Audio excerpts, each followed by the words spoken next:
Hey guys, welcome back. Tonight we're stepping quietly into the shadowed halls of Florence, where gold whispered louder than armies, where power moved in silence, and where the Medici family shaped centuries of history without ever needing to shout. From candlelit banks to marble palaces, from Renaissance brilliance to a gentle twilight of decline, this is not a story of conquest. It's a story of patience, beauty, and power learned in stillness. So before you get comfortable, take a gentle moment to like this video and subscribe, but only if these deep sleep history stories help you find peace, sleep better, or simply reflect on our shared journey through time. Now close your eyes. Let your breathing slow, and allow the quiet rise and fall of the Medici family to carry you softly into sleep. Imagine this. You are seated inside a cool stone chamber in Florence at the end of the 14th century. The city outside has grown quiet. No bells ring, no footsteps echo through the narrow streets.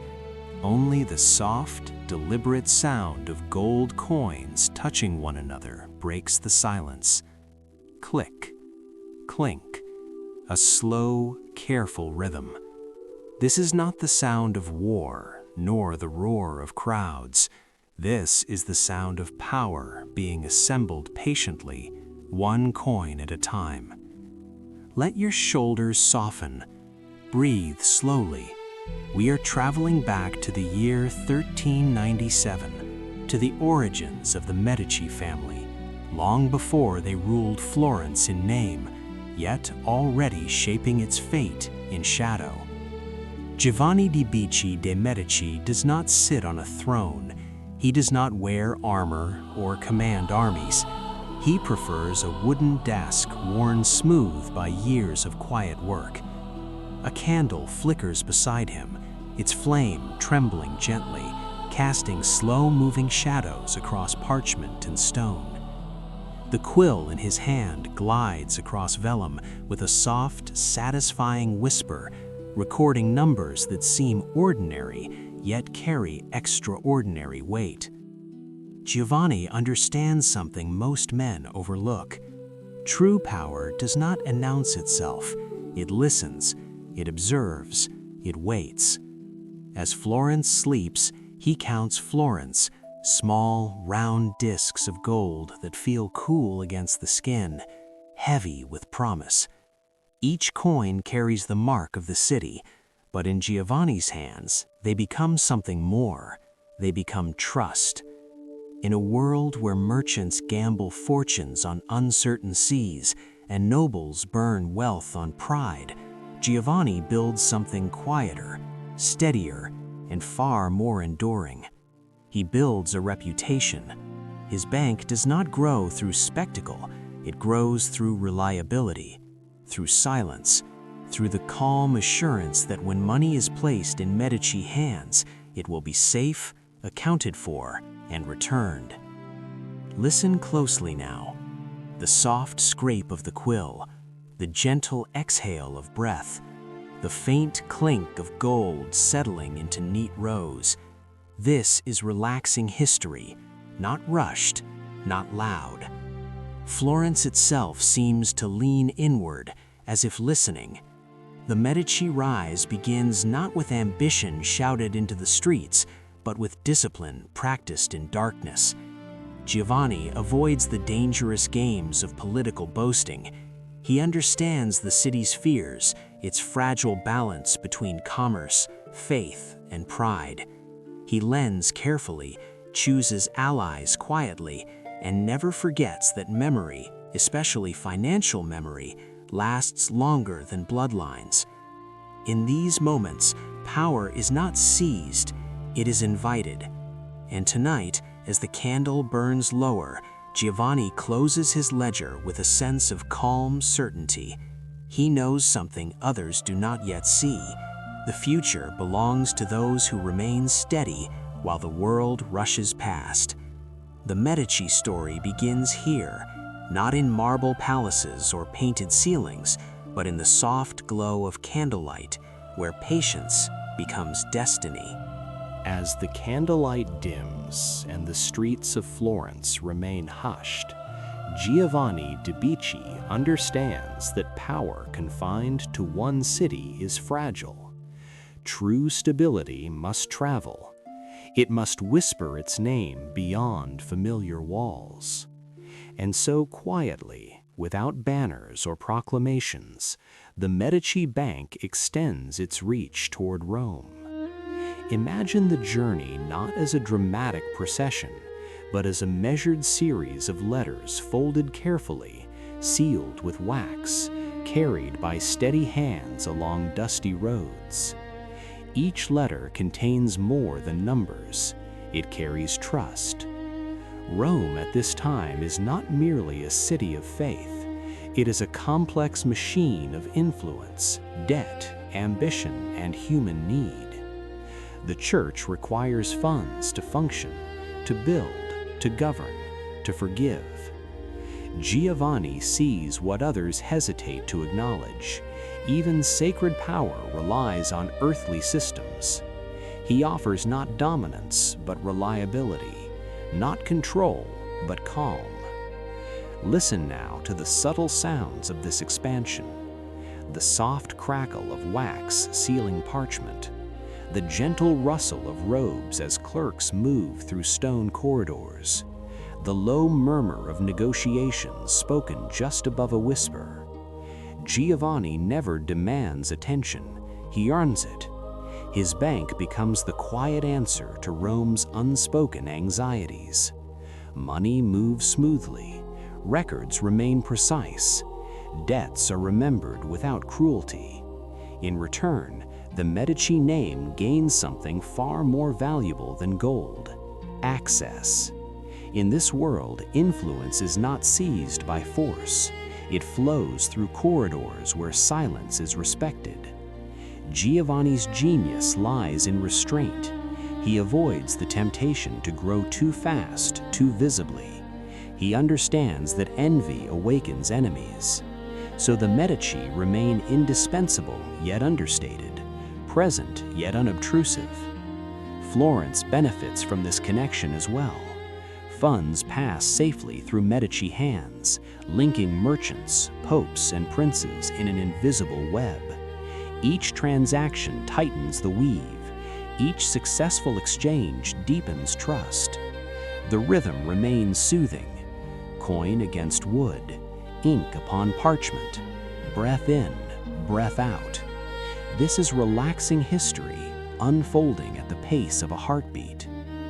Giovanni knows that chaos exhausts empires, but order sustains them. His bank becomes a place where uncertainty goes to rest.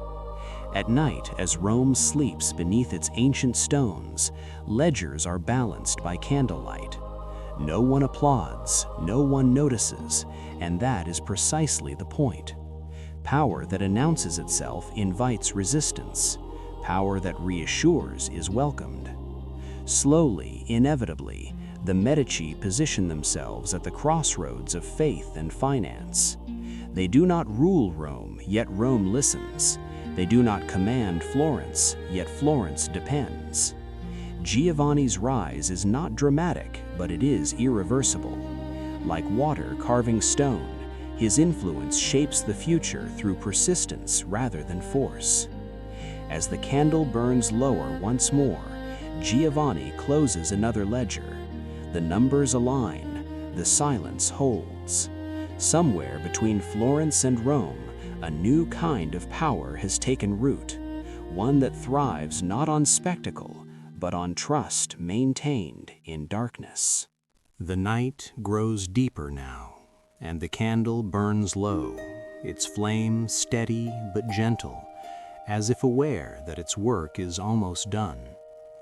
Giovanni de' Medici sits in silence, not because there is nothing left to say, but because silence itself has become his final lesson. Power, he has learned, does not require a throne to endure.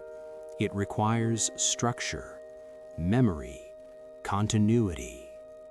Around him, the ledgers rest neatly stacked, their pages filled with careful handwriting, records of promises kept, risks measured, trust earned over decades. Florence sleeps, unaware that its future has already been quietly prepared. Giovanni does not seek statues or praise. He avoids titles that attract envy. Instead, he invests in something far more lasting, systems that outlive the individual. He teaches his sons not how to rule, but how to listen, not how to dominate, but how to remain indispensable. This is the true Medici inheritance. As his life draws toward its natural close, Giovanni understands that visibility is dangerous, but reliability is immortal. His bank now spans cities. His name is spoken softly in corridors where decisions are made. When uncertainty arises, people do not ask who is powerful. They ask who is steady. And the answer, increasingly, is Medici. Listen to the calm sounds of conclusion, the quiet closing of a ledger, the soft breath released at the end of a long night, the faint echo of footsteps fading down a stone hallway. Giovanni's rise ends not with triumph, but with balance. He leaves behind no crown, no army, no decree carved in stone. He leaves behind something subtler and stronger, a foundation. From this foundation, others will rise higher, louder, more visibly, but they will rise because he remained unseen. Cosimo will inherit more than wealth. He will inherit a city already accustomed to Medici guidance, a church comfortable with Medici accounting, and a population that trusts Medici hands without fully knowing why. This is how empires begin in sleep, slowly, quietly, inevitably. The Medici story does not start with conquest, it starts with restraint, with nights like this one, where power is shaped not by ambition, but by patience. As the candle finally flickers and goes dark, the room remains calm. Nothing dramatic happens, and yet everything has already changed. A vast dome rises slowly into the Italian sky, not with noise, not with urgency, but with patience. Imagine standing in Florence as dawn softens the stone streets, the air cool and still. Above you, the Duomo begins to take shape, not yet complete, but already certain. This is not merely a structure of brick and mortar. It is a promise made visible. Cosimo the Elder understands this deeply. He knows that true power does not shout, it settles, it shelters, it becomes part of the horizon until people forget what life looked like before it existed. Let your breathing slow now. Inhale gently, exhale without effort. Cosimo does not command from a throne. He walks among merchants, artisans, and scholars as if he is simply another citizen. Yet everywhere he goes, decisions seem to align, conflicts soften, projects advance. The city moves as though guided by an unseen hand. When Cosimo supports the construction of the Florence Duomo, he does not speak of dominance. He speaks of balance, of stability, of something that will outlast anger, fear, and ambition. Listen closely to the sounds that surround this moment. The wind brushing against wooden scaffolding, the faint creak of beams shifting under their own weight, the distant murmur of workers at rest, their voices low, unhurried. The scent of lime mortar warming under the Tuscan sun drifts through the air, grounding everything in calm reality. This is not a story of engineering triumph told through numbers and force. It is a story of reassurance. The dome grows slowly, deliberately, as Cosimo intends. Each brick placed without haste mirrors his approach to power. He understands that speed invites collapse, but patience creates permanence. Florence watches the dome rise day after day, and with it a sense of quiet confidence settles over the city. Cosimo's genius lies in making strength feel gentle. He funds the vision, protects the architect, and absorbs the risks, yet never claims the spotlight. The Duomo does not bear his name, and that is precisely why it works. The structure becomes a shared symbol, not a personal monument. As you imagine the dome arching higher, notice how it does not dominate the skyline aggressively. It embraces it.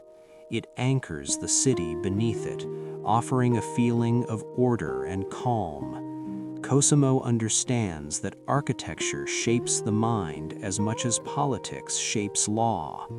When people feel sheltered, they become cooperative. When they trust their surroundings, they trust those who quietly maintain them. The Duomo becomes a silent teacher, reminding Florence that stability can be beautiful, and power does not need to reveal its source. As evening approaches, shadows stretch across the piazza. The dome stands incomplete but unwavering. Cosimo watches from a distance, satisfied, not because he is seen, but because the city is steady. In this stillness, power breathes evenly, and Florence begins to sleep beneath a future carefully constructed, one brick, one decision, one quiet act at a time.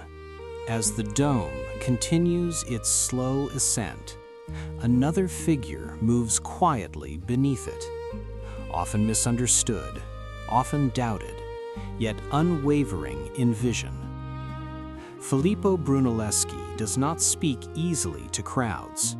He trusts shapes, proportions, and ideas that exist first in the mind, long before they appear in stone. Cosimo understands him instinctively.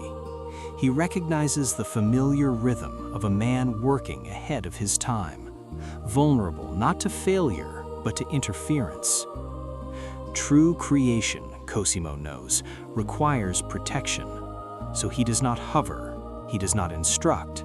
He simply ensures that Brunelleschi is left alone to think, to design, to solve problems that no one else yet comprehends. This quiet guardianship becomes one of Cosimo's most powerful acts. Let your awareness soften now. Imagine the vast interior of the unfinished Duomo, cool and echoing. Footsteps fade into stillness. Above, the open sky frames the space where the dome will eventually rest. Brunelleschi studies it in silence, while Cosimo stands somewhere beyond sight, absorbing the pressures of politics so the work can continue uninterrupted. This is how invisible power functions. It absorbs noise so others may focus. Florence murmurs with skepticism. Many doubt the architect's methods. Many whisper that the dome cannot be built without collapse. Cosimo hears these whispers, yet does nothing to amplify them. He understands that doubt feeds on attention. Instead, he creates conditions where confidence can grow slowly, privately. Funds arrive on time. Opposition is gently redirected. Questions are answered before they become threats. The city remains calm, even as it waits. Listen closely to the atmosphere of this patience. The sound of wind passing through high openings, the distant tapping of tools, not hurried, not anxious, the quiet presence of trust filling the space between stone and sky.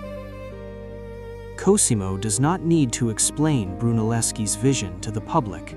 He needs only to allow it to exist long enough to become undeniable. Day by day, the structure rises, not dramatically, but steadily. Each curve of brick supports the next, just as Cosimo's support reinforces the architect's resolve. This is not domination, it is alignment. Power here does not command creativity, it shelters it. Florence begins to feel something new, not excitement, but reassurance. The dome's presence becomes familiar, like a mountain slowly revealing itself through morning mist. People stop asking whether it will stand, they begin to assume that it will. And in that assumption, Cosimo's influence deepens. He remains outwardly modest, almost invisible, yet his choices shape the emotional climate of the city. Stability becomes normal, trust becomes habitual. When Brunelleschi's design finally proves itself, there is no moment of triumph from Cosimo, no claim, no declaration, only continuity. The work speaks for itself, and Florence learns a lesson without realizing it is being taught, that the strongest foundations are built when ambition and patience move together in silence. As night returns and the city settles into rest, the dome casts a soft shadow over Florence. Within that shadow, ideas are allowed to breathe. The architect thinks freely, the city sleeps peacefully, and Cosimo, unseen, ensures that both remain undisturbed. The dome now stands complete, not as a sudden revelation, but as something that feels as though it has always belonged to the sky. Florence wakes beneath it each morning without surprise. That, Cosimo knows, is the final sign of success. True power becomes invisible once it is accepted as natural. The city no longer debates the structure. It no longer questions its strength. The Duomo has passed from marvel into presence, from project into certainty. Let your mind rest here for a moment. Imagine the broad curve of brick holding the light of early dawn, warm and steady. The city breathes beneath it, calmer than before. Cosimo walks its streets without guards, without ceremony. He listens more than he speaks. He understands that Florence has learned something deeper than architecture. It has learned trust. Not blind trust, but the quiet confidence that systems will hold, that tomorrow will resemble today in its stability. This lesson did not arrive through speeches or laws. It arrived through experience. Day after day, the dome stood. Day after day, nothing collapsed. In that repetition, fear dissolved. Cosimo's power grows precisely because it does not announce itself. He becomes the man associated with continuity. When disputes arise, people seek him not because he demands authority, but because calm seems to follow his presence. The Duomo mirrors this role. It does not command the city, it shelters it. Its vast interior invites stillness. Voices soften inside it, footsteps slow. Even thought itself becomes quieter. Cosimo understands that environments shake behavior. A city that feels held becomes a city that cooperates, and cooperation is the most durable form of control. As years pass, the Medici influence weaves itself into daily life, not through force, but through familiarity. Art flourishes because artists feel protected. Commerce thrives because merchants trust the balance of the system. Faith deepens because the city feels anchored between earth and sky. Cosimo does not take credit. He avoids monuments to himself. He knows that names carved too boldly invite erosion. Instead, he allows the Duomo to stand as a shared symbol. It belongs to everyone, and because it belongs to everyone, it quietly reflects back to him. At night, when Florence settles into sleep, the dome remains visible under the stars, its silhouette gentle rather than imposing. It does not loom, it watches, much like Cosimo himself. This is how a ruler governs without ruling, by shaping the space in which others act, by making stability feel normal, by letting silence do the work of persuasion. The city has learned to trust not a man, but a pattern, a rhythm of patience, protection, and restraint. And once a city learns that rhythm, it resists anything louder, harsher, or more chaotic. Cosimo's greatest achievement is not the building itself, but the emotional order it creates.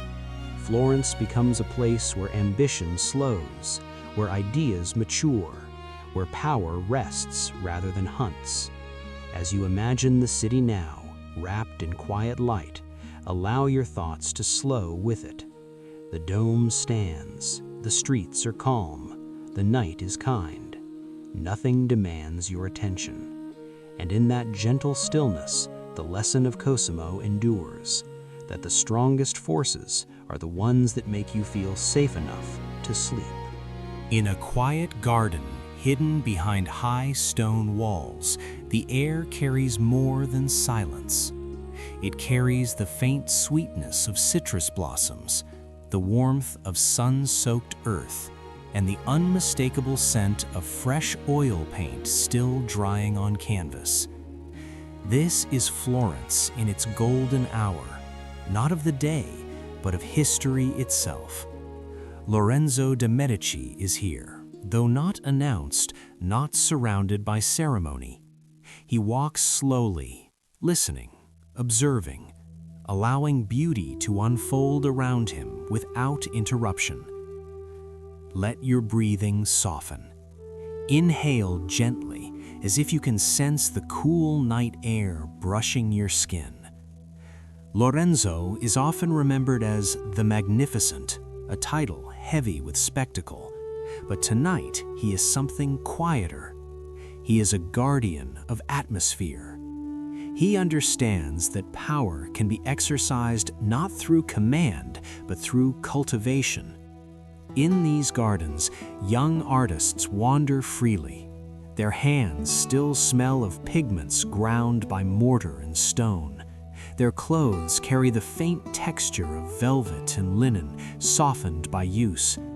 Michelangelo passes in thought, barely speaking. Botticelli pauses, imagining figures that will soon dance across a painted spring. Lorenzo does not instruct them, he creates a space where creation feels safe. Listen now to the gentle sounds of this moment. The soft crunch of gravel beneath footsteps, the rustle of leaves stirred by a passing breeze. Somewhere nearby, a cup of wine rests on a stone table, its deep red surface catching moonlight, carrying a taste both rich and grounding. This is synesthesia in motion, sound becoming texture, scent becoming memory. Lorenzo knows that art shapes the soul of a city more effectively than law. By supporting beauty, he aligns Florence with harmony. The city feels itself becoming something refined, something timeless. Inside the palazzo, the library glows with candlelight. Lorenzo sits alone now, turning the pages of an ancient manuscript. The parchment whispers softly beneath his fingers. Each page smells faintly of age and ink, a reminder that ideas, like art, endure when cared for. Outside the window, Florence sleeps beneath the moon, unaware that its identity is being gently rewritten. Lorenzo's genius lies in restraint. He does not force artists into service, he invites them into belonging.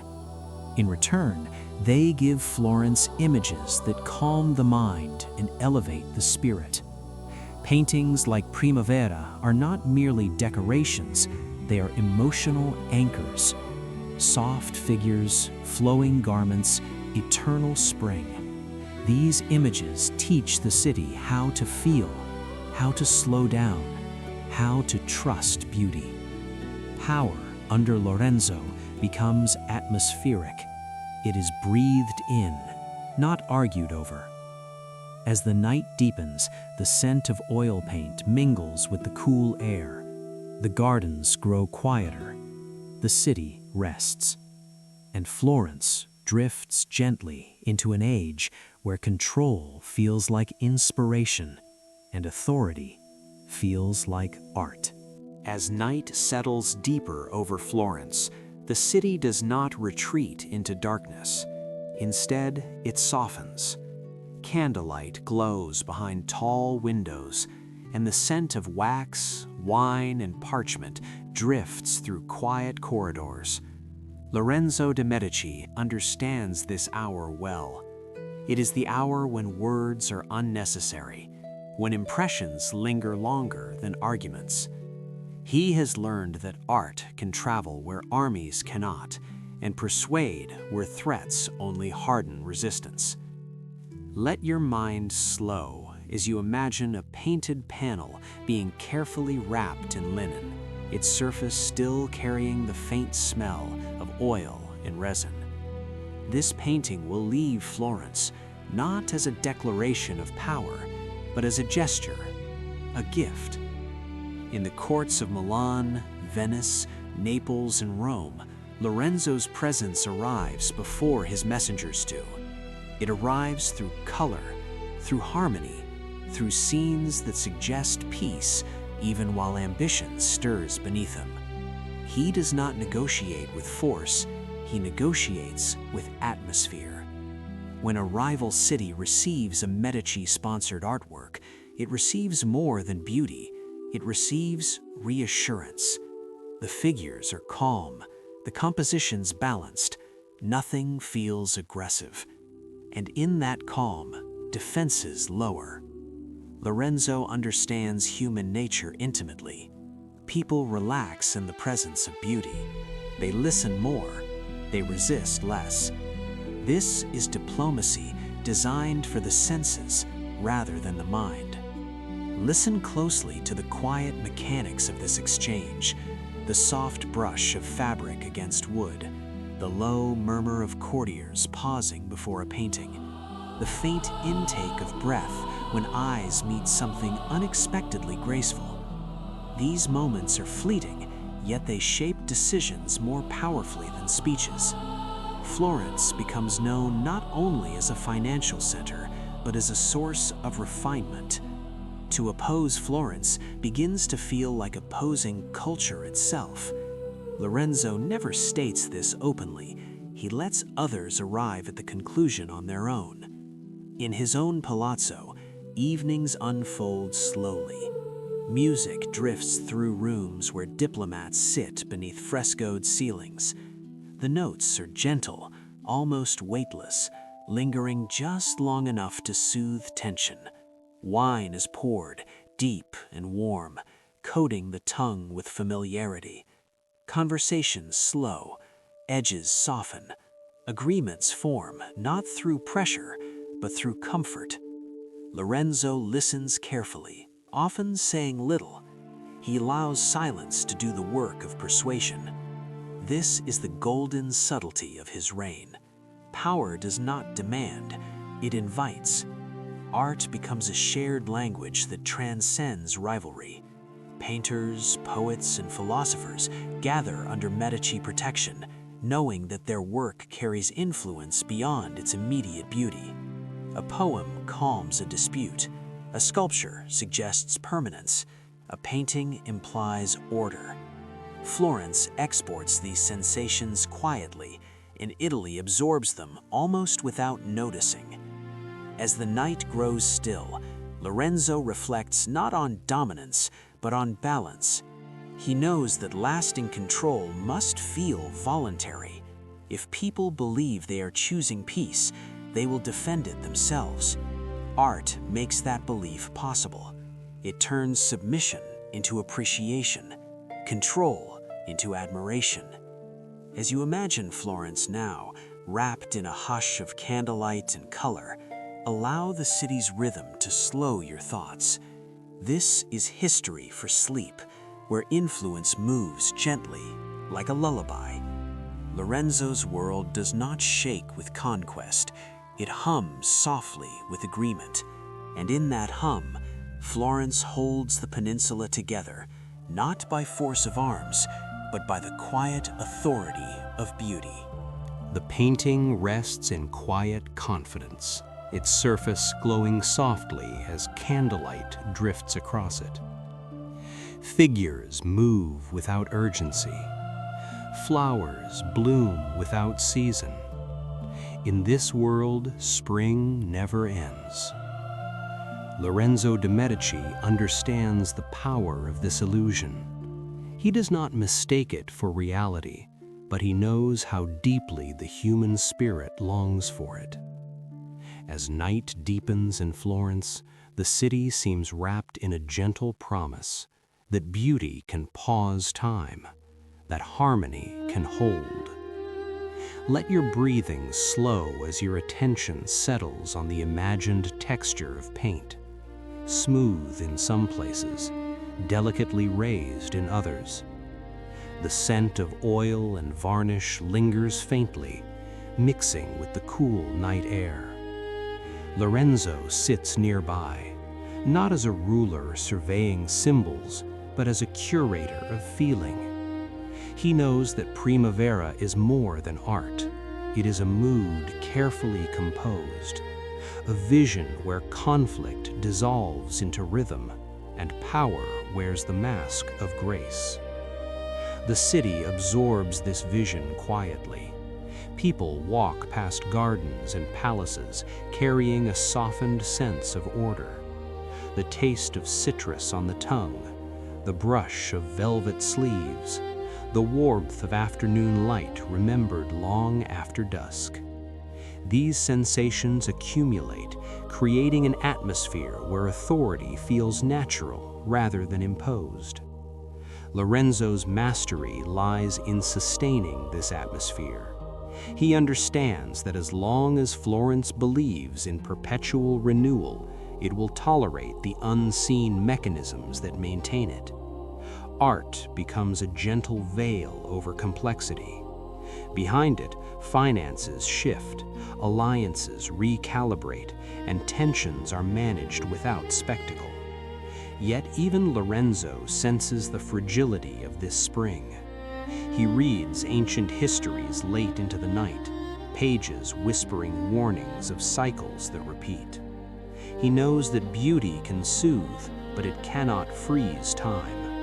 Still, he chooses to extend the season as long as possible. In doing so, he gives Florence a memory it will cling to when shadows arrive. Listen to the quiet sounds of this ending, the soft closing of a book, the distant chime of a bell marking the hour, the slow settling of the city into sleep. The illusion holds for now. People dream beneath painted ceilings and star-filled skies, believing the calm will last. Lorenzo does not correct them. He allows hope to do its work. This is the final refinement of his power. Not control over events, but control over expectation. By shaping what people believe tomorrow will feel like, he shapes how they endure today. As the candle burns low, the painting remains unchanged. Spring continues on the canvas, even as seasons turn beyond the walls. Florence rests in that contrast, suspended between reality and ideal. And for a moment, long enough to sleep, both feel true. When the light grows too bright, the shadows do not announce themselves.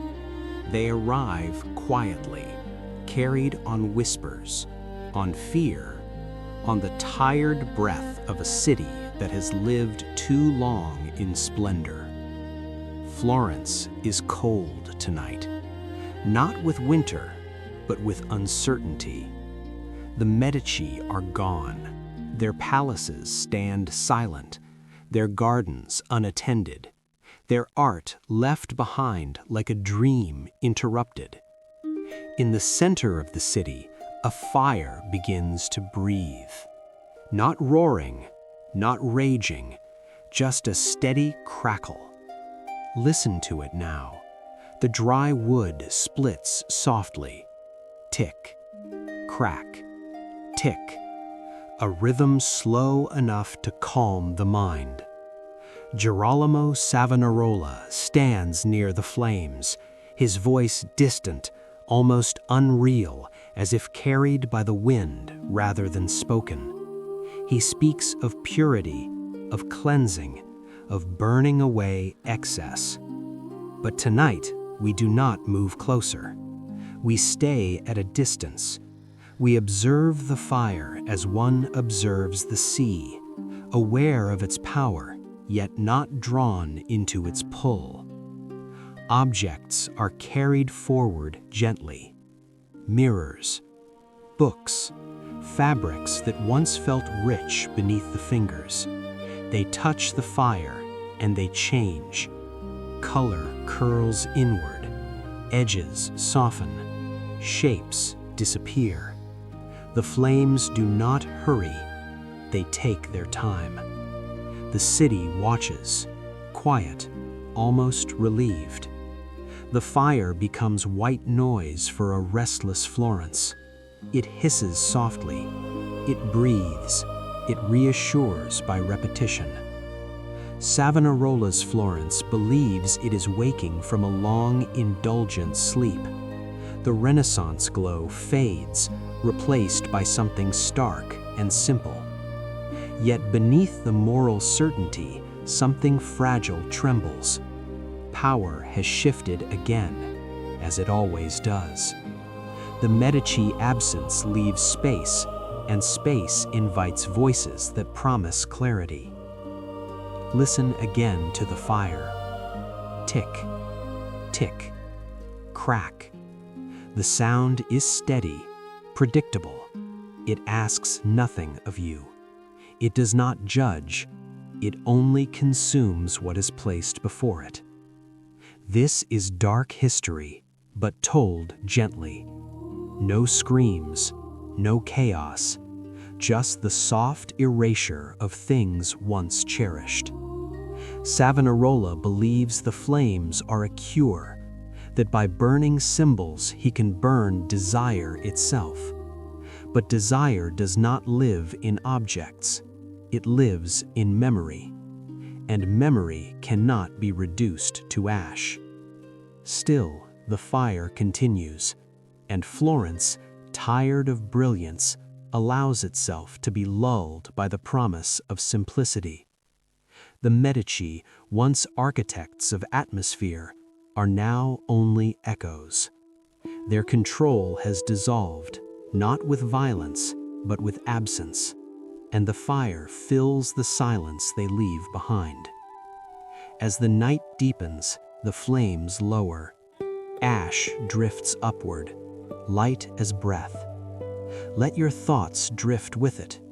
Imagine each worry you carry becoming weightless, lifting, dissolving. The fire does not threaten you. It invites release. In this moment, history exhales. The fire has burned low now. What remains is not drama, but quiet. Ash settles gently across the stones of the piazza, softening edges, dulling colors, muting memory. Florence listens to itself for the first time in many years.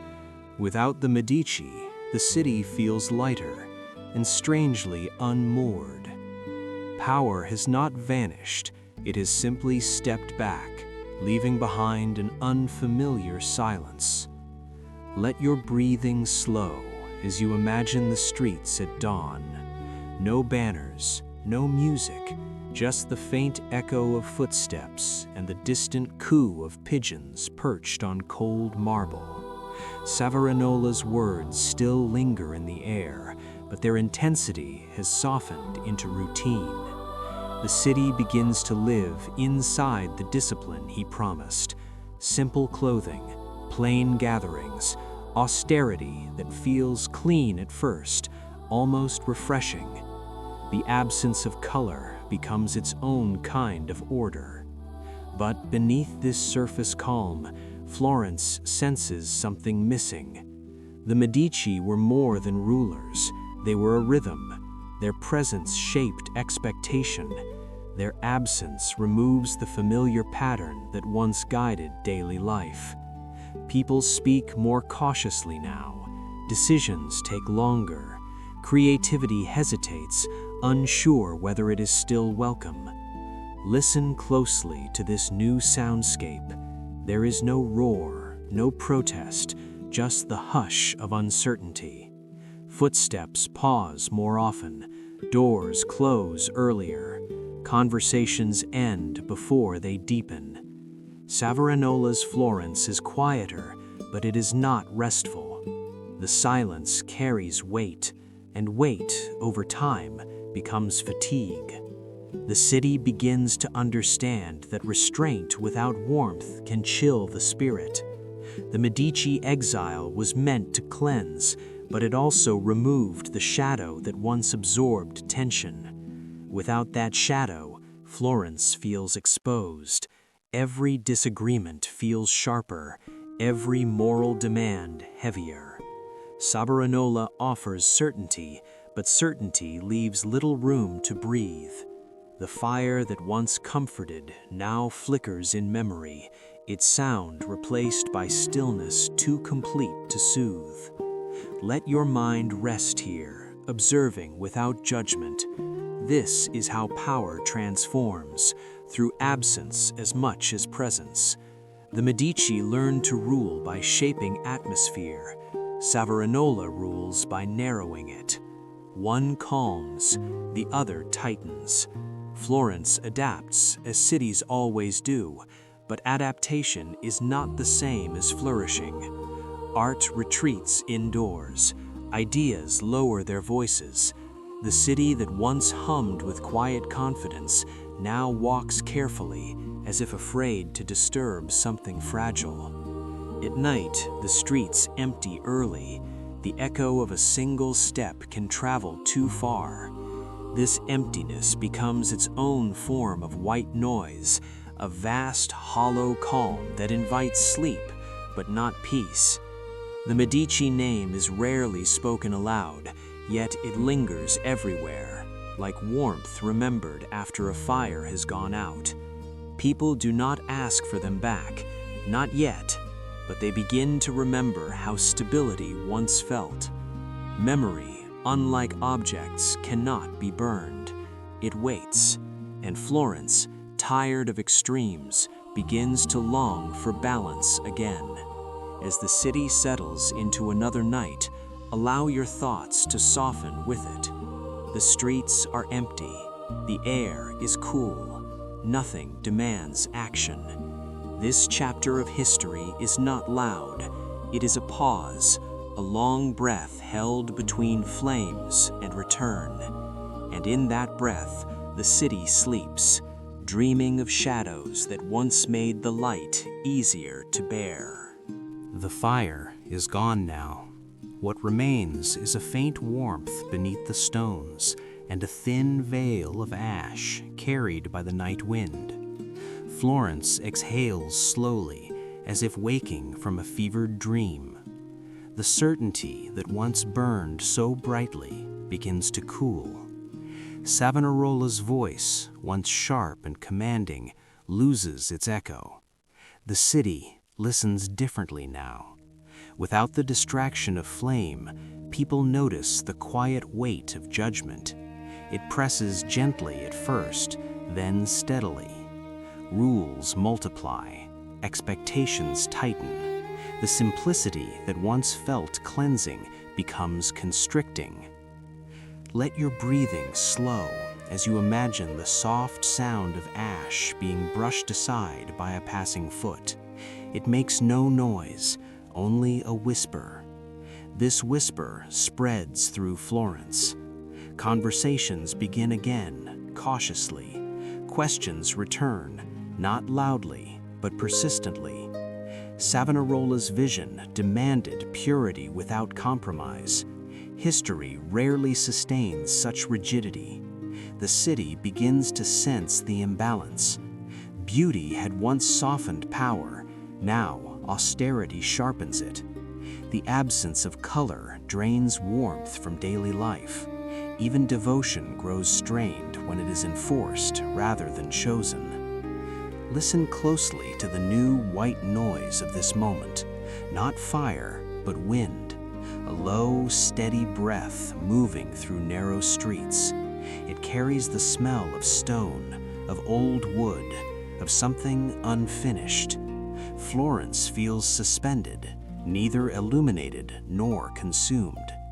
Savonarola's authority rests on moral fire, but fire cannot govern forever. It burns fast, it leaves residue. Judgment follows.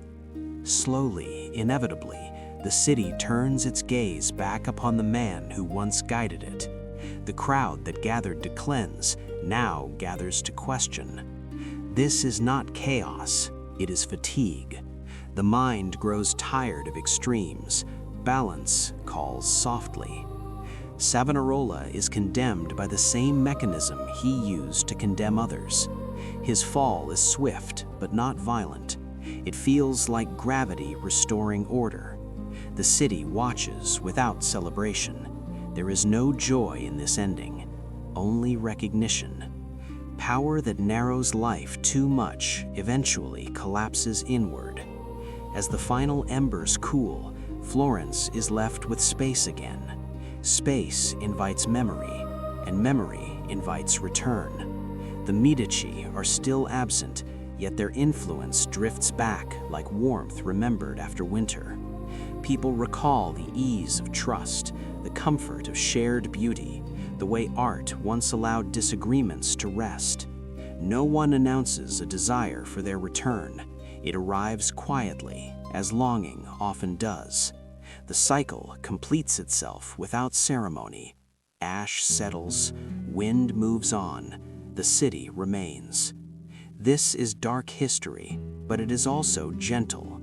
It reminds us that nothing, neither splendor nor severity, lasts forever. Extremes exhaust themselves, balance endures. As you imagine Florence under a calm night sky, allow your thoughts to settle like ash. Light, harmless, temporary. Every worry you carry belongs to a season that will pass. History moves forward not in straight lines, but in slow circles. And in recognizing the circle, the mind can finally rest. From dusty ledgers to the throne of God, the Medici ascent reaches its quiet peak.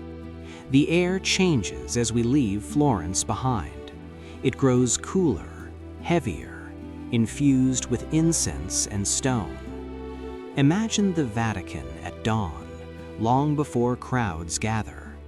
The corridors stretch endlessly, marble floors polished smooth by centuries of footsteps. Pope Leo X moves slowly through this vastness, his presence unhurried, almost contemplative. Listen to the sound now. Footsteps echo gently. Tap, tap, tap. Each step returns to him softened by distance, reminding him how small even a pope can feel inside these walls. Let your breathing slow as the space opens around you. Here, power does not rush, it reverberates. The Medici have arrived, not by force, but by familiarity with systems, financial, political, spiritual. Leo X understands that the Vatican is less a throne and more a labyrinth.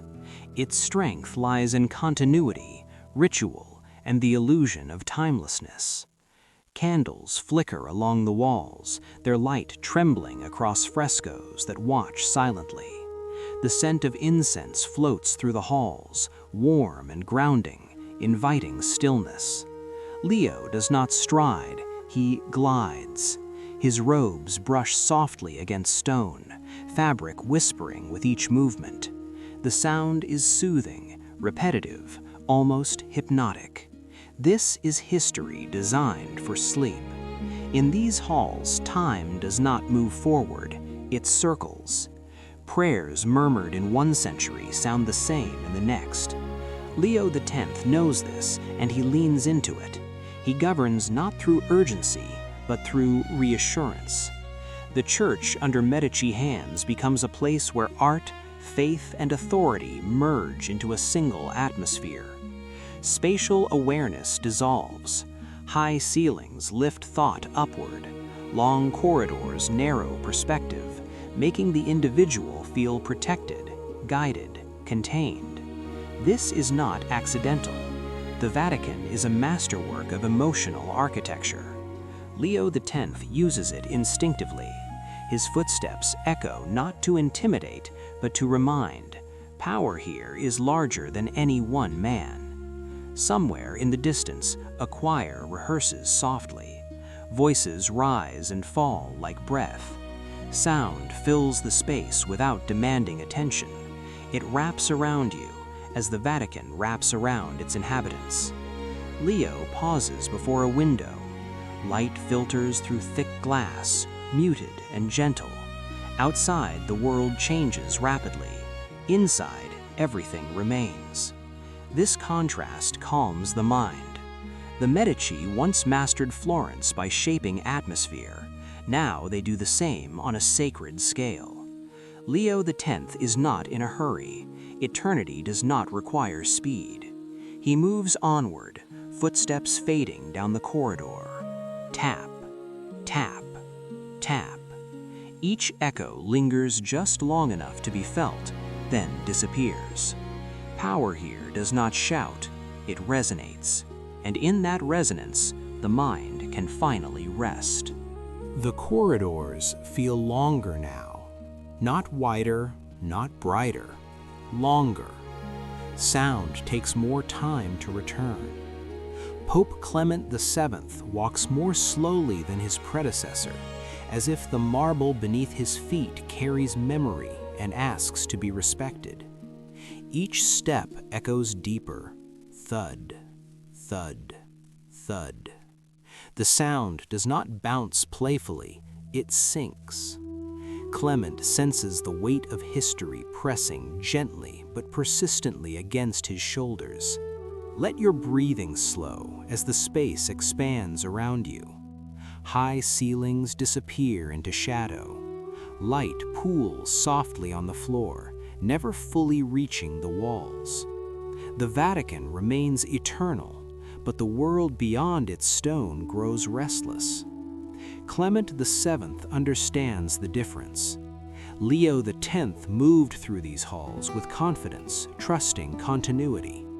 Clement moves with caution, listening for tremors beneath the ritual. The scent of incense is thicker tonight, almost sweet, almost heavy, lingering longer in the air. It mixes with the cool smell of stone, grounding the senses. This is not a place of urgency, it is a place where decisions echo for centuries. Clement pauses beneath a vast archway. Silence stretches. In this silence, the Vatican feels alive, breathing slowly. Every whisper travels. Every hesitation matters.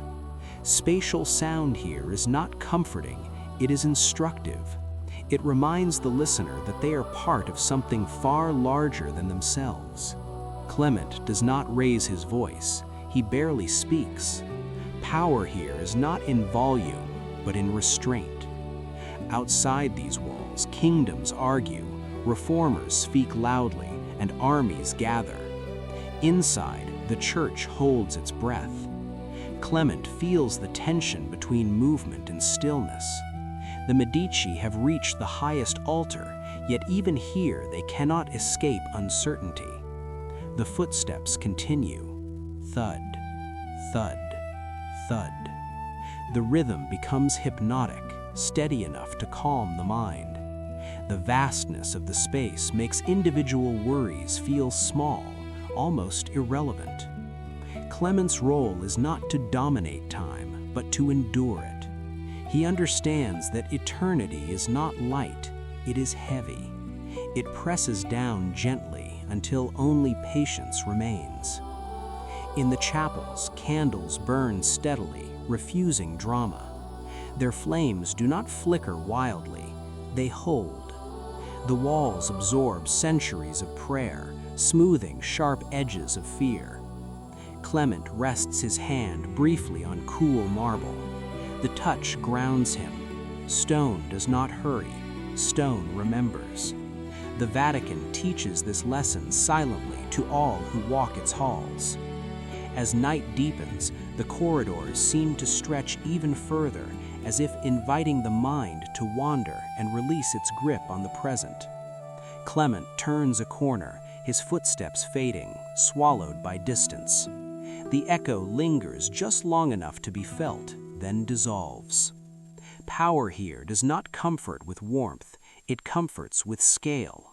You are small, the structure is vast, time is slow. Nothing needs immediate attention. In this realization, the mind loosens. The weight of eternity becomes a blanket, heavy but reassuring. At first, the Vatican does not notice the change. Eternity rarely senses danger quickly. The corridors remain vast, the ceilings impossibly high, the rituals uninterrupted. Pope Clement VII continues to move through marble halls that still echo with centuries of certainty. His footsteps sound the same as before. Thud, thud, thud. Yet something subtle has shifted. The echoes return a fraction slower. The silence between them grows heavier. Let your breathing soften as you enter this moment. Outside the walls, the world accelerates. Armies move, alliances fracture, voices rise. Inside, the Vatican holds to stillness, trusting that stone and ritual can outlast chaos. This trust has served it well for generations, but history does not always respect architecture. Clement senses the tension without fully naming it. Eternity, he has learned, is not invincible. It is simply patient. The spatial vastness that once comforted now amplifies uncertainty. Long corridors no longer feel protective. They feel exposed. Sound travels too far. Every distant footstep carries possibility. The smell of incense, once grounding, feels thick, almost suffocating. It lingers too long in the air, as if refusing to dissipate. Clement pauses beneath the familiar arch. The marble is unchanged, cool beneath his hand. Stone remembers, but stone cannot intervene. The Vatican's power was never physical. It was symbolic, psychological, atmospheric, and symbols, when tested by force, can fracture. The sack of Rome does not arrive like thunder. It approaches like a pressure drop, a quiet warning the body feels before the storm. Even now, the halls remain calm. Candles burn steadily, choirs rehearse softly. The illusion of continuity persists. Let the steady repetition of sound guide you. Footsteps, breath, distant murmurs.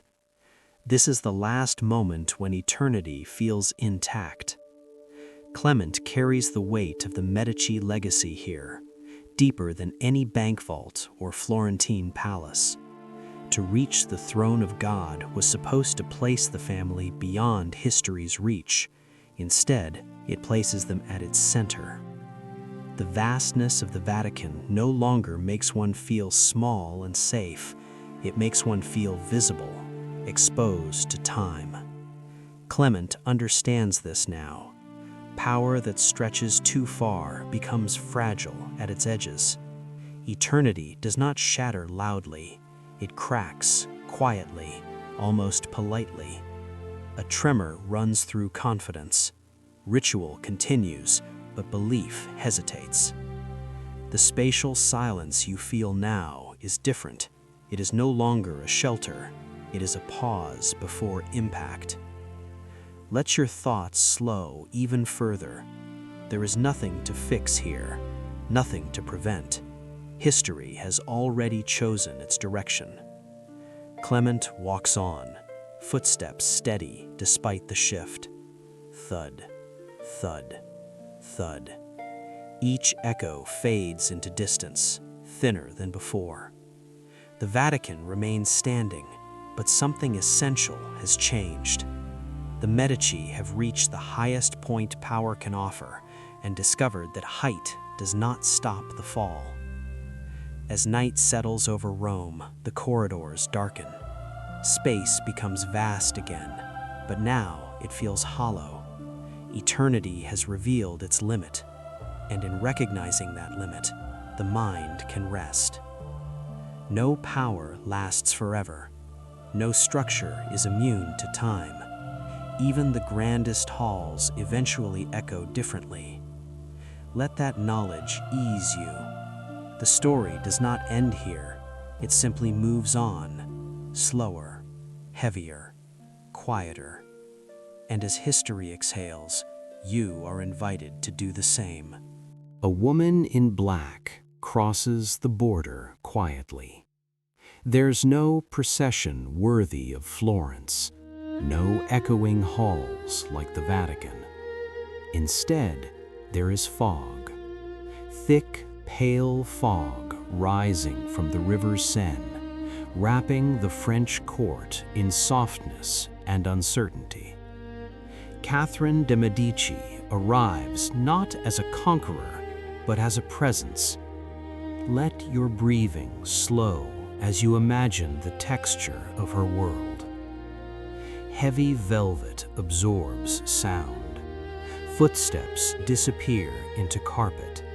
Words are spoken close to the ear, then vanish.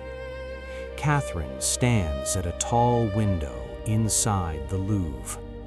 Outside, the river moves without urgency, carrying reflections of stone bridges and gray skies. Inside, time feels suspended. She wears black not as mourning alone, but as strategy. Black conceals emotion. Black absorbs attention. The fabric of her gown is thick, almost protective, brushing gently against the skin with every small movement. Pearls rest cool against her neck, steady, unchanging. Catherine brings Italy with her, not loudly, but thoroughly. The refinement of Florentine kitchens, the discipline of Medici bookkeeping, the patience learned in corridors where power whispered rather than shouted. The French court senses this difference immediately. France is accustomed to visible authority, armor, banners, declarations. Catherine introduces something quieter, decisions made behind curtains, alliances shaped over dinners that stretch long into the night. The soundscape here is muted. Fire crackles softly in hearths, silk rustles, rings touch goblets with a dull, satisfying clink. This is power that does not need to announce itself. Catherine listens more than she speaks. Her eyes move slowly across rooms, noting posture, silence, hesitation. She understands that foreign courts are fragile ecosystems. Too much force breaks them. Too much visibility invites resistance. So she chooses subtlety. Let your thoughts rest on the rhythm of her days. Morning mist, afternoon council, evening candlelight. Everything repeats gently. Catherine's authority grows not through command, but through endurance. She remains when others fade. She waits, and in waiting, she accumulates influence. The French court begins to revolve around her gravity, not because she demands it, but because she stabilizes it. In a world of shifting loyalties and restless nobles, consistency becomes power. Catherine does not rush history. She allows it to move around her. The velvet absorbs secrets. The fog softens conflict. Her black gown becomes a symbol, not of darkness, but of containment. As you imagine her standing there, unmoving by the window, allow your own thoughts to become still.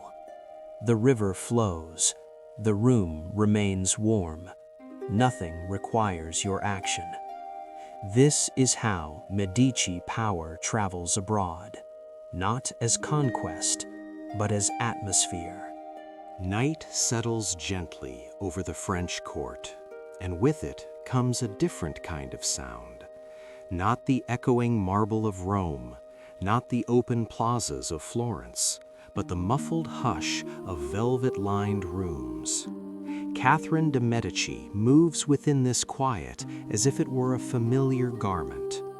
Her power now flows through bloodlines rather than proclamations.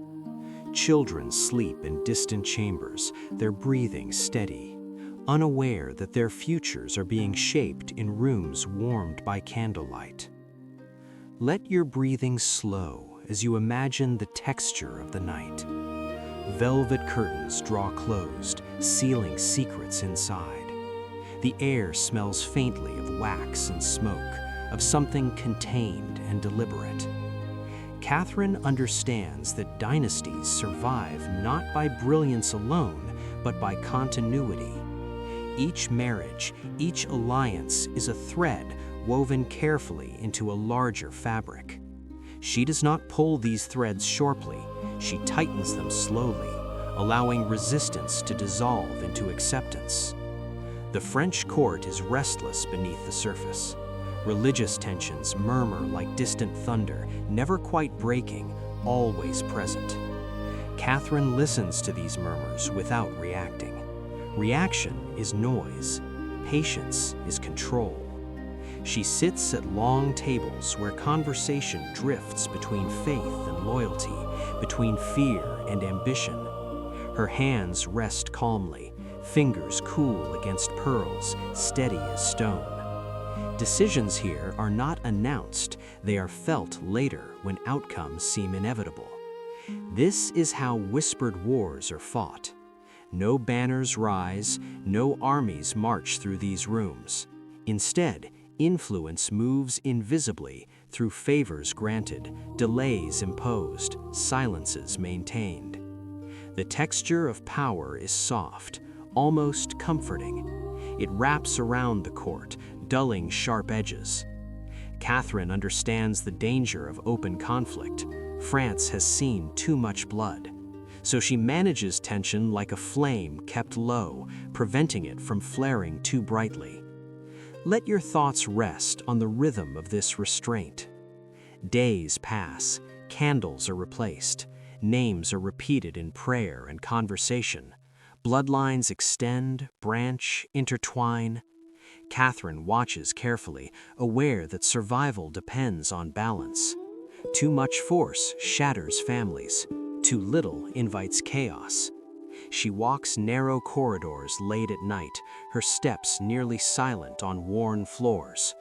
The palace feels asleep, but it is always listening. Walls hold memory, fabric absorbs sound. Even fear feels softened here. Catherine's reputation grows darker in stories told elsewhere, but inside these rooms she is calm, methodical, almost maternal. She carries the Medici understanding that power is safest when it feels inevitable. Let your mind settle into that inevitability. Nothing sudden happens. Nothing must be solved tonight. History advances by increments so small they feel like stillness. As the night deepens, Catherine pauses near a cradle. A child turns slightly, breath unchanged. The future remains asleep, and Catherine allows it to rest. The night at the French court grows softer now. The tension that once hummed beneath every conversation begins to fade into routine. Catherine de' Medici is no longer at the center of the room. Time has moved, as it always does, carrying power forward, not with drama, but with transition. Marie de' Medici inherits a world already shaped by shadows.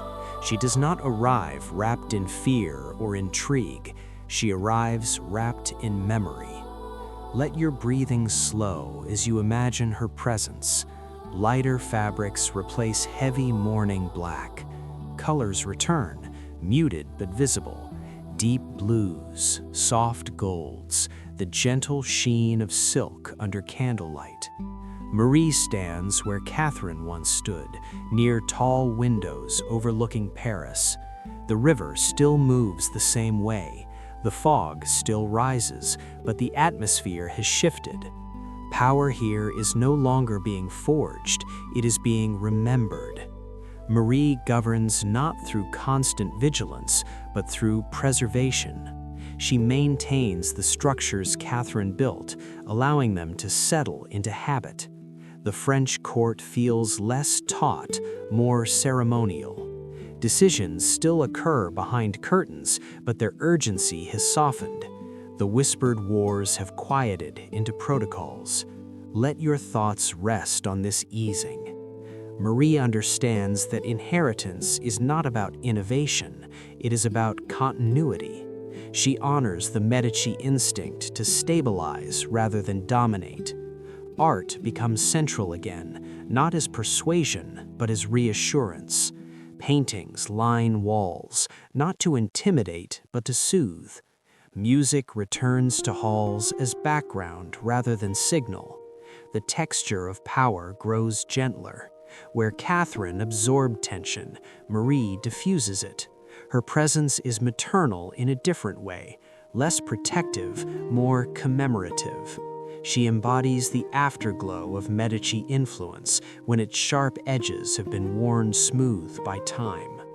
Outside the palace, France continues its slow transformation. Inside, the Medici legacy becomes quieter, almost invisible. That invisibility is its strength. When power no longer needs to assert itself, it becomes part of the environment, like architecture, like tradition, like sleep itself. Marie moves through rooms with unhurried grace. Her footsteps are barely audible. Silk brushes softly against stone. The soundscape is calming, predictable. Candles burn low, steady, reliable. Nothing threatens to break the calm. Let your mind follow this rhythm, slow, reassuring, familiar. The Medici story in France does not end with conquest or collapse. It fades gently into the fabric of the court. Its influence persists in etiquette, in taste, in the unspoken understanding of how power should feel. Controlled, distant, almost kind. As the night deepens, Marie pauses before a tapestry depicting gardens and fountains. Water flows endlessly in thread and color, unchanged by seasons. She understands this image well. Legacy is not movement, it is presence that remains when motion stops. Allow your thoughts to rest there. Nothing is demanded, nothing is urgent. History has done its work. The Medici have traveled far from Florence, from ledgers and vaults, from fire and exile. What remains is a quiet inheritance, felt rather than seen. And in that quiet, the mind can finally let go. The chaos has passed. Not suddenly, not dramatically, but gently, like dust settling after a long storm. Florence breathes differently now. The streets feel measured. The walls feel firm. This is the era of Cosimo I, a man who understands that peace is not declared, it is built.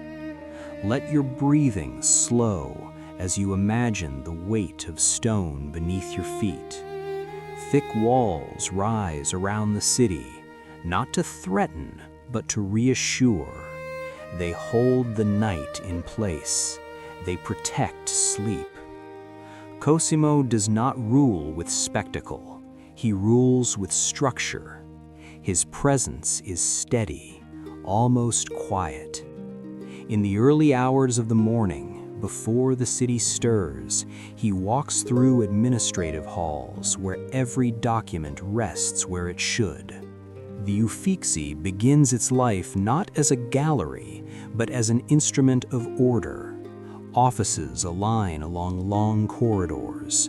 Light enters evenly through tall windows. Shadows fall predictably. Nothing surprises. This predictability is intentional. Cosimo knows that uncertainty keeps the mind awake. Order allows it to rest. Listen to the sounds of this new Tuscany. The soft scrape of a drawer closing. The muted press of a seal into wax. The faint rustle of paper being set straight. Each sound is small, controlled, final. There is comfort in finality. Let your thoughts mirror this environment. Imagine placing each worry into a drawer, labeling it gently, then closing it without force. Cosimo's genius lies in understanding that stability is not rigid, it is rhythmic. Days follow days, systems repeat without strain. Authority feels dependable rather than demanding. The Grand Duchy of Tuscany emerges not through conquest, but through consolidation. Borders are defined, roles are clarified, responsibilities are distributed. The city learns to trust the shape of tomorrow. In the evenings, Florence settles early. Lamps glow softly behind windows. Guards walk familiar routes, their footsteps unhurried, even. The night feels watched over, not watched. Cosimo does not seek love, he seeks reliability. And reliability, over time, becomes a deeper form of loyalty. The Uffizi's corridors extend like a spine through the city's administration, holding everything upright. The building itself feels calm. Stone absorbs sound. High ceilings lift thought upward, away from anxiety. Cosimo understands architecture as psychology. When spaces are ordered, minds follow. Let your breathing slow further. Inhale, exhale. Feel the calm of things being where they belong. The Medici story has known fire, exile, and echoing halls. Now it knows filing rooms, ledgers, schedules. This is not less powerful, it is more enduring. Stability does not excite, it soothes, and in soothing, it lasts. As night deepens over Tuscany, the city sleeps without fear of sudden change. The future feels arranged, not looming. Cosimo rests knowing that his greatest achievement is not expansion, but stillness. The kind of stillness that allows an entire region to sleep. Order, once established, begins to do something remarkable. It disappears into routine. The Grand Duchy of Tuscany wakes each day without urgency, because urgency is no longer required. Cosimo I understands that true stability is felt most strongly when it is barely noticed. Let your breathing slow as you imagine the city at midday. Markets open on time, bells ring not as alarms, but as markers. The rhythm of work unfolds with calm precision. People know where to go and what is expected of them. This predictability is not dull, it is comforting. Cosimo's administration hums quietly in the background like a well-tuned instrument. The Uffizi's offices hold the memory of countless small decisions, taxes recorded, disputes resolved, permissions granted. None of these moments are dramatic, yet together they form the fabric of peace. Listen to the sounds of endurance, the scratch of a quill completing a line, the gentle tap of a ledger closing, footsteps passing without hesitation. Each sound confirms that the system is working. When systems work, the mind relaxes. Cosimo invests in infrastructure not to impress, but to reassure. Roads are maintained, fortifications are strengthened. Justice moves slowly, deliberately, predictably. There are no surprises here. Surprises disturb sleep. Tuscany learns to trust the night again. Guards patrol with measured steps. Torches glow steadily, never flaring. The city feels held. Cosimo's power extends not through constant presence, but through reliability. People begin to internalize the order. They plan ahead, they save, they build. Stability invites imagination because fear has receded. Art flourishes quietly, supported by the assurance that tomorrow will arrive as expected. The Uffizi, still administrative in purpose, radiates a calm logic that spreads outward. Architecture teaches behavior. Long corridors encourage patience. Balanced facades suggest fairness. Cosimo understands that when the environment communicates order, authority does not need to speak loudly. Let your thoughts mirror this lesson. Imagine your own inner rooms becoming organized. Clutter dissolves. Uncertainty finds a place to rest. You do not need to solve everything tonight. Systems are carrying you forward. As evening approaches, Tuscany slows naturally. Shops close at familiar hours, families gather. Lamps are lit with practiced ease. The transition from day to night feels seamless. No one waits anxiously for news. No one expects disruption. This is Cosimo's legacy in motion. Not expansion, not conquest, but continuity. Stability becomes culture. Culture becomes habit. Habit becomes peace. Let your breathing deepen. Inhale calm, exhale tension. The order that endures does not demand attention. It invites sleep. Night settles over Tuscany like a carefully folded blanket. There is no tension left in the air, no unfinished business calling for attention. The region exhales as one body. Under Cosimo I, the land has learned how to rest. Let your breathing slow as you imagine the hills beyond Florence, their outlines softened by moonlight. Roads lie quiet, stretching gently between towns that know their place in the larger order. Walls stand firm, not as barriers, but as reassurance. Inside them, sleep feels protected. This is the final expression of Cosimo's work, not the construction of buildings alone, but the construction of trust. Trust that tomorrow will resemble today. Trust that the night will pass without surprise. The Uffizi's corridors are dark now, but their logic remains. Files are closed, seals cooled. Nothing waits to be decided until morning. The silence is earned. Listen to the white noise of stability, a distant guard's footsteps, slow and even, the soft rustle of wind against stone. the muted sound of water moving through channels built to last. Each sound confirms continuity. There is no urgency in any of them. Cosimo understood that people cannot flourish while constantly alert. So he designed a world where alertness could finally soften. Authority withdraws into background hum. Order becomes invisible, and invisibility is peace. Villages settle into darkness. Fires burn low in hearths. Families sleep knowing that the structure around them holds. The Grand Duchy does not demand loyalty through fear. It earns it through predictability. Over time, this predictability becomes belonging.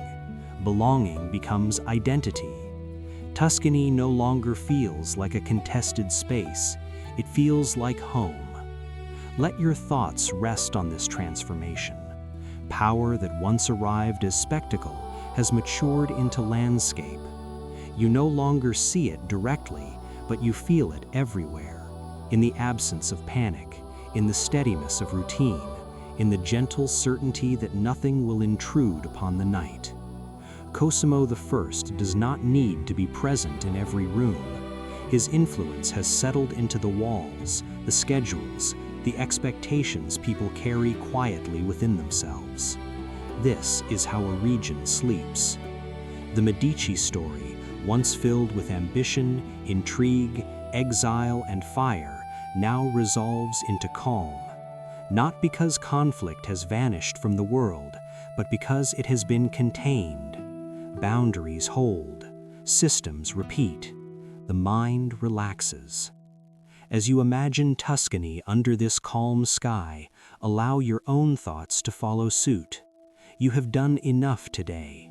Everything that needs structure has found it. Everything that needs time will receive it. Like the region Cosimo shaped, your mind can rest inside a framework that supports it. There is nothing to guard against, nothing to anticipate. Sleep arrives naturally when the future feels dependable. The night deepens, the land remains steady, and in that steadiness, history finally grows quiet. Every empire fades, but not every empire knows how to fade gently. The Medici do not fall with thunder. They recede slowly, like daylight slipping from marble walls at the end of a long afternoon. Let your breathing soften as you imagine Florence centuries after its brightest hour. The palaces still stand, grand and elegant, but their halls are quieter now. Footsteps echo longer. Curtains hang heavier. Power no longer rushes through these rooms. It lingers, like a memory that has learned to rest. The later Medici rulers lived surrounded by beauty, yet untouched by urgency. There is no great ambition left to chase, only stewardship, only waiting. This is the quiet decline, not a failure, but a completion. History exhales, time stretches. The city moves forward gently, without asking the dynasty to follow. Let your thoughts slow as you picture candlelight reflecting on old frescoes. The colors remain vivid, but the eyes that commissioned them are gone. What remains is atmosphere, presence without pressure. The Medici name still opens doors, but it no longer needs to. Its work has already been done. Listen to the sounds of this twilight, the soft creak of ancient floors, the distant murmur of the Arno flowing steadily, unchanged, the subtle hush that comes when a story knows it is nearing its end. There is peace in this awareness. The final generations do not fight the current, they accept it. They live quietly, understanding that continuity does not always require control. Sometimes it requires release. Let that idea settle gently in your mind. You do not need to hold everything forever. Some things are meant to be passed on. As the dynasty thins, one figure stands apart, not in power, but in intention. Anna Maria Luisa, the last of the Medici line, moves through these silent halls with care. She understands that endings can be generous. Her days are unhurried, her decisions deliberate. She walks through galleries not as an owner, but as a guardian preparing to step aside. The artworks watch silently as she passes. They have seen centuries. They know patience. And in her presence, they sense gratitude rather than possession. This is the final transformation of Medici power, from dominance to gift, from command to trust. Anna Maria Luisa chooses Florence over lineage. She binds the legacy to the city, not to blood. And in doing so, she allows the Medici to dissolve without loss. Let your breathing deepen. Inhale acceptance, exhale attachment. The end of a dynasty does not feel like absence, it feels like rest. The twilight lengthens, shadows soften. Nothing is being taken away, everything is being left behind, carefully, lovingly, for those who come after. The Medici story no longer needs to speak.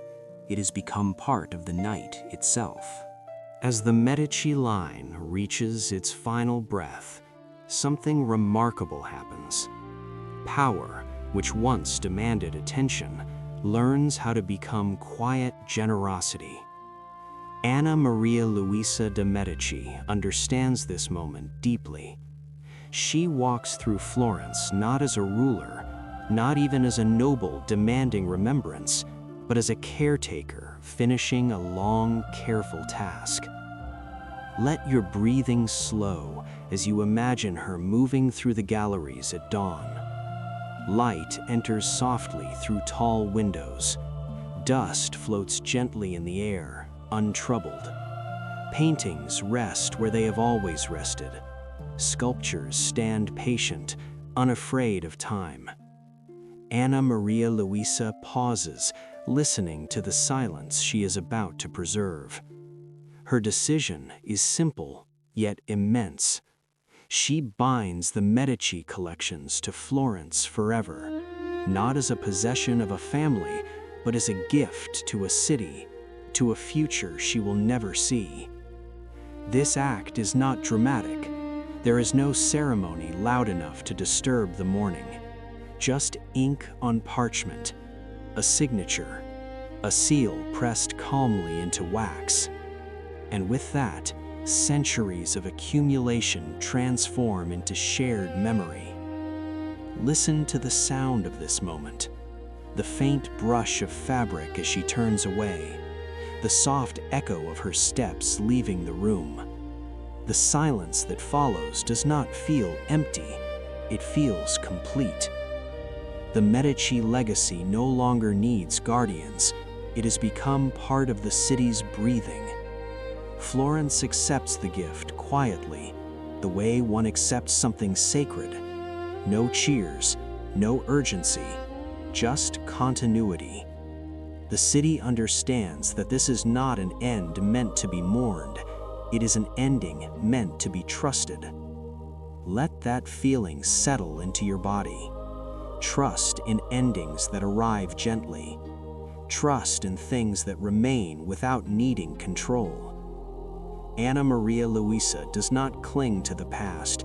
She releases it carefully, ensuring it will outlive her without struggle. This is power transformed into grace. The dynasty dissolves, but its beauty remains anchored. The Uffizi, the palaces, the art, they no longer belong to a name. They belong to time itself. As night returns to Florence, the Arno reflects the moon with the same patience it has always shown. Nothing rushes, nothing asks for more. The Medici have stepped back completely now. Their story has finished speaking. What remains is atmosphere, calm corridors, familiar silhouettes against the sky. History, finally, becomes a place to rest. Let your thoughts follow this quiet resolution. There is nothing left to resolve, nothing left to defend. Everything essential has been placed gently where it belongs. The past loosens its grip. The future feels safe enough to arrive on its own. Sleep comes easily when acceptance replaces effort. The city sleeps, the art waits, the river flows, and the Medici fade not into darkness, but into stillness. Now, there is nothing left to unfold. The story has reached a place where words themselves begin to soften. Florence rests beneath the quiet sky, unchanged, unhurried. The Medici name no longer echoes through corridors of power. It has dissolved into stone, into canvas, into the slow breath of the city itself. Let your breathing slow even further. There is no need to follow events anymore. There are no turning points left to remember. Everything important has already been gently placed where it belongs. Imagine walking alone through Florence just before dawn. The streets are empty but not lonely. Lamps flicker faintly, preparing to go out. The air feels cool, clean, forgiving. The Arno moves silently beside you, carrying reflections that do not insist on being seen. This is what remains after ambition has finished speaking. Not emptiness, but quiet presence. The Medici once shaped the world through finance, art, faith, and power, and now they shape it through absence. Their legacy no longer presses forward. It surrounds, supports, and allows. Museums stand open not as monuments to dominance, but as invitations to pause. Palaces remain not as warnings, but as shelters for memory. The city itself becomes the final narrator, telling the story without words. Let your thoughts drift as slowly as the river. You do not need to hold on to names, dates, or outcomes. They are no longer required. What matters now is the feeling that lingers when a long journey ends peacefully. Acceptance settles in the body like warmth. Muscles soften. The mind stops reaching. This is the final gift of the Medici story. Not instruction, not lesson, but permission. Permission to let go. Permission to rest. Anna Maria Luisa's final act ensured that beauty would stay even when power did not. And beauty, when it is no longer owned, becomes gentle. It waits without asking. It offers comfort without demand. As the sky lightens slightly in the east, Florence remains asleep. History does not stir it. Memory does not disturb it. Everything that once moved the world now lies still, content to be remembered quietly. Let your breathing find its own rhythm. Inhale, exhale. Each breath carries you further from effort, further from vigilance. The Medici have completed their journey. You do not need to follow them anymore. You can stay here in this calm space where nothing is required of you. The night is safe. The story is finished. Sleep arrives not as escape, but as arrival. And as the last echoes fade, the city, the art, the river, and your thoughts all settle together, gently into silence.